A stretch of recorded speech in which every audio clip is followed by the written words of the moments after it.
So here's the hand wave. The main way to articulate the things that you need to articulate is you want to get your fingers down, your knuckles, over to the other side.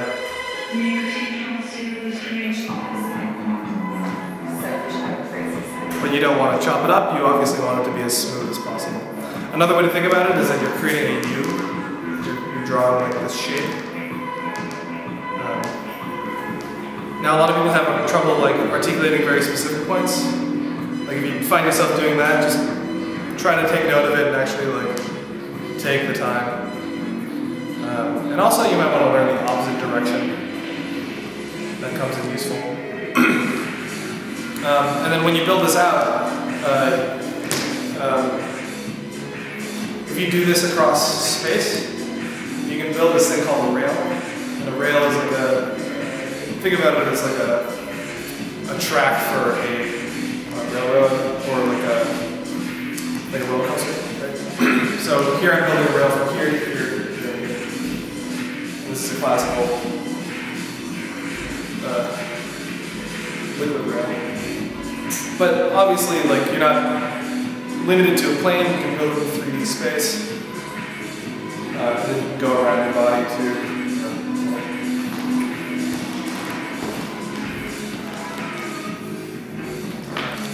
These are digits, and there are many different like things that you can do with them. But the really basic way to learn digits is to start with either your hands like this or like this. I think people find it easier this way.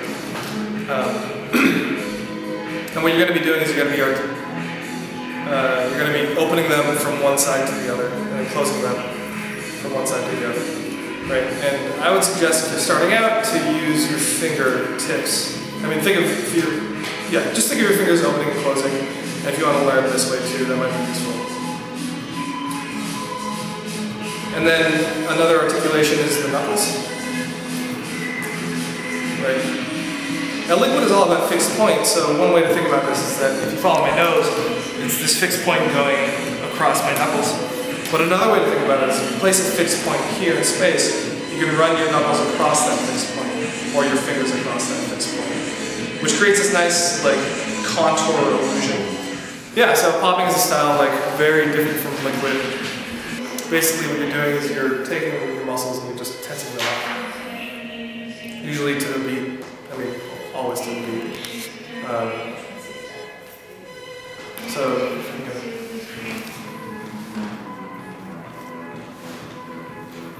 So basically what you want to do is you want to practice these bumps. You can pop your bicep, your tricep, your chest, your back, and you don't want to pop your knees like this because that will ruin them.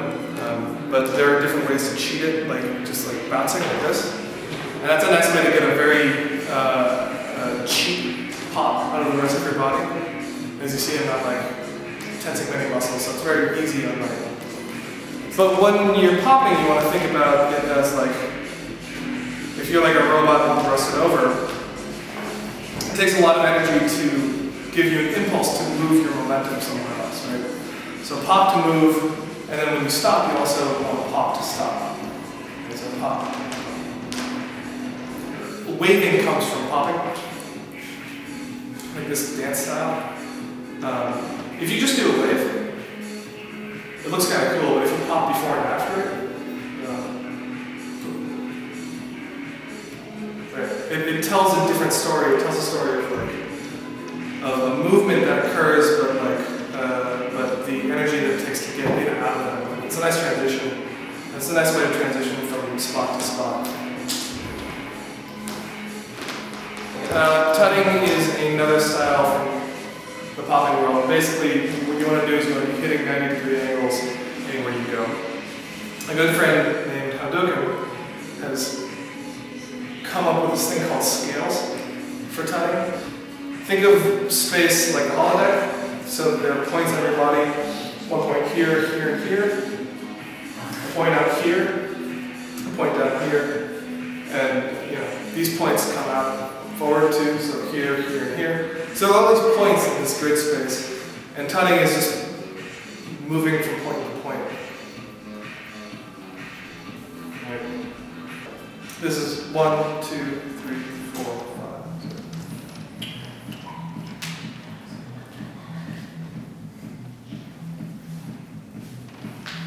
5. And then you can do the other one as well.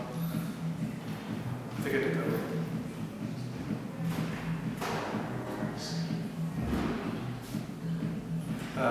And then when you, basically, you think of this as a musical scale, a musical note, a scalar note that you can get through anywhere in this grid space, right?